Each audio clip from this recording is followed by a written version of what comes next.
उसिनेको मकै। राम्रो तयार खाइरहेछु म। साथीहरू के छ खबर? सबै सन्चै हुनुहुन्छ होला? म पनि एकदम ठिकठाक छु। आजको मेरो नास्ता रहेको छ उसिनेको मकै अनि त्यसपछि छ यो गिठा, अर्ग्यानिक गिठा। यो चाहिँ मलाई शोभा मिसले ल्याइदिएको हो। अर्ग्यानिक उसिनेको मकै र अर्ग्यानिक आफै गएर खनेर लिएर आएको गिठा। आजको नास्ता चाहिँ मेरो यही हुन्छ।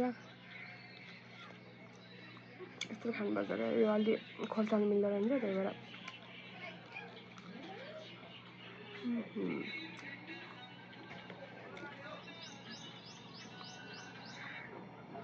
धेरै जङ्क फुड खाने साथीहरू, सो घर वरिपरि रहेको अर्ग्यानिक खानेकुराहरू खानुपर्छ।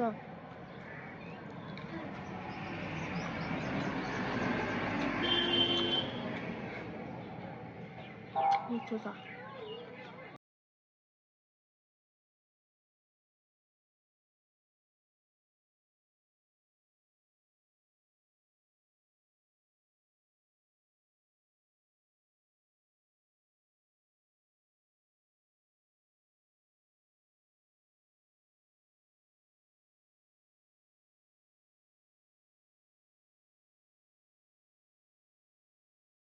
म चाहिँ अबदेखि जङ्क फुड नखाने भनेर साथीहरू यसरी अर्ग्यानिक चिजहरू खाइरहेको छु।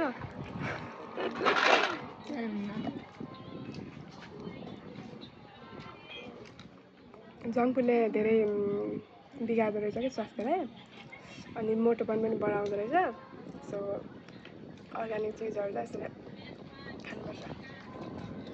आफ्नो स्वास्थ्य स्वस्थ राख्नको लागि यस्तो अर्ग्यानिक चिजहरू खानुपर्छ साथीहरू। तर जङ्क फुड जस्तो मिठो चाहिँ हुँदैन। बानी पर्नु चाहिँ अलिक गाह्रो हुन्छ, तर आई विल ट्राई गरेपछि सकिन्छ।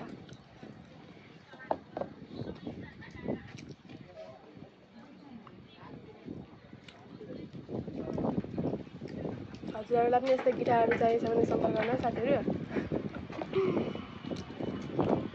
हामीतिर टन्नै पाइन्छ यस्तो गिटारहरू। होम डेलिभरीको व्यवस्था। डेलिभरी चार्ज चाहिँ पहिल्यै पेमेन्ट गर्नुपर्छ, अरू चाहिँ कोड हुन्छ। मलाई चाहिँ गिठा ल्याइदिएर आफूले दाम्रो तयार खाइरहेछु म। फाइनल्ली सक्यो साथीहरू। आजको भिडियो हजुरलाई कस्तो लाग्यो कृपया कमेन्ट गर्न नबिर्सनु होला। By by.